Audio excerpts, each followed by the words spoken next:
welcome to the Empowered Queen Show. I am here with my lovely host, and I apologize, but she has had me rolling behind the scenes, guys. So I know that today's show is going to be absolutely amazing. I'm with my special guest, Dawniel Winningham. I think I did that right. I'm so excited. But Dawniel is an amazing woman, first of all, and an amazing entrepreneur. And I asked her if she would just take a few moments of her busy schedule to come here and to share with you guys her journey of Dawniel then and her now, and how she has become a successful entrepreneur at doing what she absolutely loves and not allowing any excuses to deter her from what it is that she has been called to do.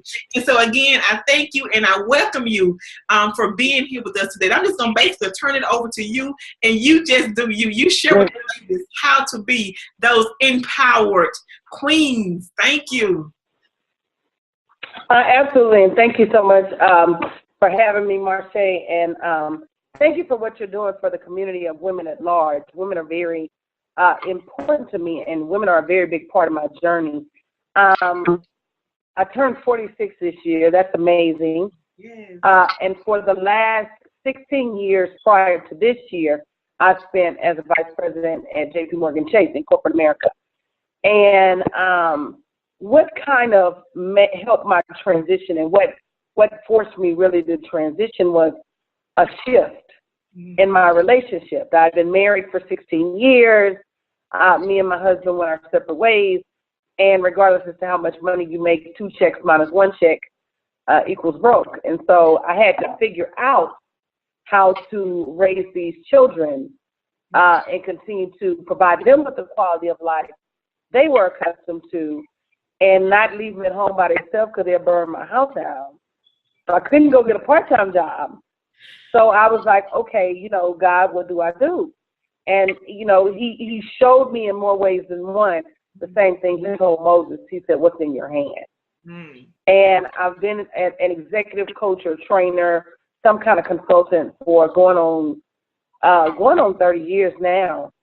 And so I've been at some level of leadership, so why not do that? And that's what I started to do. The first thing I did was I wrote a book, and it was hard. And that's why I tell people, if you run into anybody that tells you that this entrepreneur thing is easy, run from them quickly, because they lying. They are lying to kick it. You ain't got the lie, Craig. They lying. And I mean, you may want it to be easy, and that may sound good to you, but it's not. But the truth of the matter is, it's not any harder than getting up, going to work for somebody. It's absolutely positively not harder than your ideas being stolen. It's definitely not harder than being laid off or reduction in force or being fired unexpectedly from your job. So when you keep things in perspective, and it's much easier than being broke. Let's say that. It's hard, but it's much easier than the alternative, which is being broke. And sometimes you have to choose your heart. I tell people, being broke is hard, being an entrepreneur is hard. Which one you want to do? What you want to do? Because being broke is definitely a choice and an option. And I know that now, having saved myself. I call myself Harriet Tubman sometimes, because one of the things they asked Harriet was, how many slaves did she rescue? She said hundreds, and I would have freed more had they only known they were slaves. So the majority of my time I spend educating mostly women as to the fact that you're a slave. You've been institutionalized. You've been taught that you have very little, if no value. You've been taught that you need to work your fingers to the bone and still expect to have nothing. You've been taught that you need to serve everybody and serve yourself last. And I don't say put yourself first, because I know that's difficult for all of us, but I do say put yourself on the list. Make sure your dreams are on the list. Make sure your future is on the list. Make sure your aspirations are on the list. And we're so busy serving everybody else that we don't serve ourselves. And as a result, the plight of women all over the world is very bleak.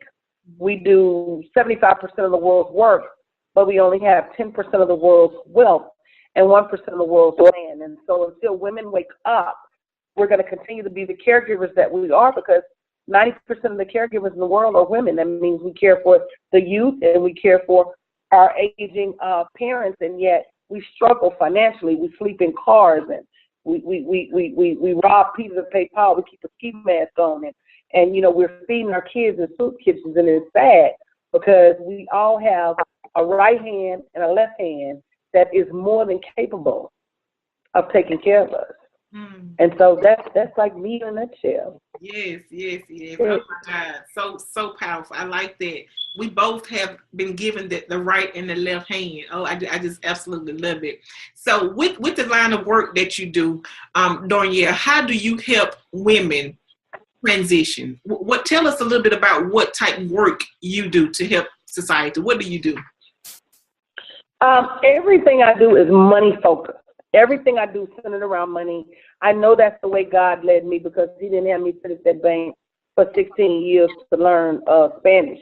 I mean, everything I learned at that bank, that's the language I speak. I speak the language of money. I speak the language of interest and dividends and deposits and withdrawals, and that's not a language that most women speak. We're very good at speaking the language of spending. We're not very good with speaking the language of earning or saving or charging our work. So everything I do is money centered. A lot of people say they speak wealth and they coach wealth. Well, I am wealth. From the word go, I teach you whether it's I have a money mindset masterclass that teaches you personal finance and how to save thousands and thousands of dollars just by being in tune to your spending and saving and investing. And then from a business aspect, everything I do is centered on charging your worth. A lot of entrepreneurs have a one-size-fits-all business model, which limits their earnings, and I teach them how to scale their products and create new products and diversify the products that they're offering, which all ends up in more money. And then I teach them how to get on platforms like live stream and social media, which again, the more platforms you're going to be on, the more money. And then I teach them how to put their stuff on pens, use a pen and papers to write their stuff down, because a lot of entrepreneurs run around with their hopes and visions and ideals in their head, like with the grocery list. So you got build an empire next to bring home milk, and it just don't work like that. You have to make sure that you're quantifying every step of the way. And again, it's something that women are just not comfortable with. We're not comfortable with charging our worth. And a lot of times it's because we don't know our worth. I was just about to ask that question. What do you think? And you did answer that. And so I just want to elaborate on the number one reason why women don't charge their worth is because we don't know it. So what would you suggest to a woman that's having a problem with really owning and knowing her worth? What suggestion would you give to her to really help her to understand her value and worth? I'm a voracious reader. I read a minimum of 100 books a year. I read 100 to 150 books a year every year. But there's this one book that I always go back to, since my childhood, and it's called the Bible, and so in that book, it really quantifies your worth so many times that if you ever get lost about your value and your ability to charge for your gifts and your talents and your ability to be heard in the world and the fact that you're worthy of your hire and that you're fearfully and wonderfully made and that you're supposed to charge for your talents. And if you ever get lost, it's just that one book. If you go back to that one book, and there's been a million books written since then, but it's just that one book that is always talking about how you were created in his image. So, it clicked for me one day that if I'm created in his image, I'm supposed to kill it. Come on. And so I kill it. Every day I kill it. Every day I'm growing it bigger. I'm growing it better. I'm teaching and showing my clients to do the same thing. I know who my father is, and once you know who your father is, you know that your access to the abundance is unlimited, and that you write your own check.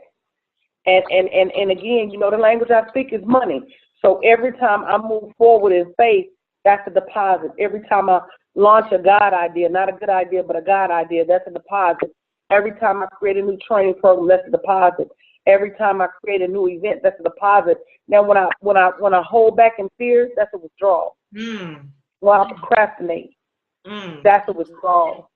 When I allow the spirit of perfection to hold me and keep me from launching something, that's a withdrawal. When I worry about what other people say about me and about my ability to go get this money that God told me was mine, that he told me was ours, that's a withdrawal. And so I try to teach women that whether you broke or whether you got a whole bunch of money, folks will always have something to say. So talk about me and let me sit over here on this nest egg. Don't have me sitting on a chicken egg. Let me sit over here on this nest egg and you talk about me then. Yes. Don't just talk about me. Let me give you something to talk about. Yeah. Girl, I'm about to get up around here and do me a dance now. That's what they say. They be running when I'm talking. They say they be running, but you know, Marshea, it is so me that you can watch. You can listen to calls from 3-4 years ago. I haven't changed. You can watch videos from 6 months, a year ago. I haven't changed. What he put in my heart for me to do on this earth, I'm not new to this. I'm true to this. And I tell them, live stream got all these characters popping up now, all these characters you ain't never heard of. But I say, baby, hit Google. I was in Essence 4 years ago. Hit Google and you'll see me quoted in the Huffington Post and all over Career Builder before I even left my full-time job. So, you know, just have a spirit of discernment, but go get help. Go get help from some. It ain't got to be me, but go get help from somebody. Yes. I just thank you. First of all, I want to share with the listeners about that book you mentioned. In case you don't know where to purchase it at, you can find it anywhere, in the dollar store, any bookstore, anywhere, guys. That's the Bible. I don't want you to miss that. That was a good one. It kind of took me fast. Let me tell you, Marshea. One day on Periscope, I told him, I said, and if you don't have one in your house, that's falling apart at the seams, they got pages missing, and you don't have one, period, let me know. I'll sponsor you for a Bible. And it goes for your listeners too. You don't have a Bible? I'll sponsor you for a Bible. I will ship a Bible to you as long as you're committed to going and reading what the word says about you. See, stop watching that boob tube, that television, because it's going to tell you you're supposed to be a size 2, eating wafers and crackers. Boom. That TV going to tell you you ugly and that you're not rich enough, and that TV going to have you spending your money on foolishness. And so if you just spend a little time reading that book, you'll find a little more confidence in your life. Yes. Amazing. I love it. Then, I really want you to, I want the listeners and viewers, hear the sound of my voice and watch my beautiful face. And then, reach out to this lady. Then, tell them how they could have a conversation with you. How could they reach you? So I have an offer where you can get a free download of 6 ways to stop missing opportunities. If they text the word power to 832-447-2822, I think they're going to be amazed at the money, the free advice, the free this and that they're missing. So that's definitely one way. I'm on Periscope every day and Facebook Live every day, 2-3 times a day. You really can't miss me at all. Just look me up on Periscope at Wealthspeaker. I'm on Twitter at Wealthspeaker, and I'm on Facebook under my name, Dawniel Winningham. And they can Google me. They can find my website. I'm not hard to find at all. Awesome. Sounds great. Now, if you would tell us that number again, text the word power, POWER, to what number? 832-447-2822. Awesome. And you're going to receive a download that's titled 6 Ways to Stop Missing Opportunities. Stop missing them. And it really talks to you about some ways you can monetize some of the things that you're doing now and not having to continue to struggle when you've already been given a gift in your hand. I love it. And I really love it.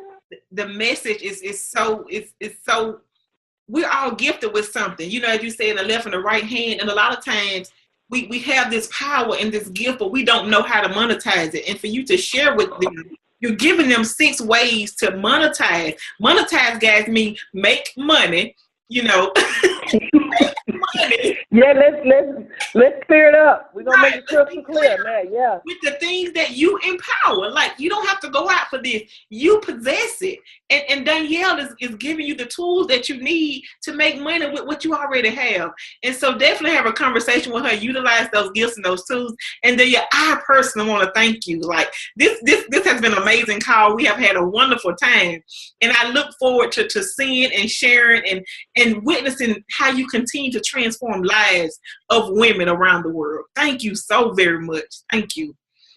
Oh, and thank you for having me. I appreciate that. Yes, ma'am. All right, guys, this has been Marshea Mayfield, the host of the Empower Queen Show, and we will see you guys the next time. Thank you.